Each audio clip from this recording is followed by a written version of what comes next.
এখন বিদ্যুতের ব্যাপারে প্রতি সপ্তাহে আপনারা সামনে বক্তব্য লই আই, আমি তো জবাব দিলে এমপি হিসাবে দাঁড়াই থাকি।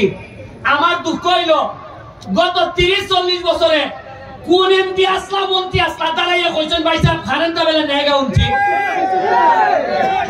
আমি আমার না হয় আমার বয়স কম, আমি বেটা স্বতন্ত্র, যারা বড় বড় নেতা আসলাম তারা একদিন খানিকা কইলা না খেলে যে কারেন্ট না এর লেগে দুঃখ প্রকাশ করে এরা লেঙ্গুরে তো তরুণ গেছে না ওই সময় এর লেগেও মানছে। ওই আগে যেহেতু লেঙ্গুরে ধরন গেছে না, এখন এবার লেঙ্গুর সহ বানাই দিছে। যাই হোক, আজকে আপনারা যারা আইসনি কেন্দ্রা মাঠের সাইটিটা নদীটা দেখছেন কি সুন্দর, একবার মনে হয়েছে না যে কত সুন্দর একটা মরা নদী আমরা জীবিত হয়েছে।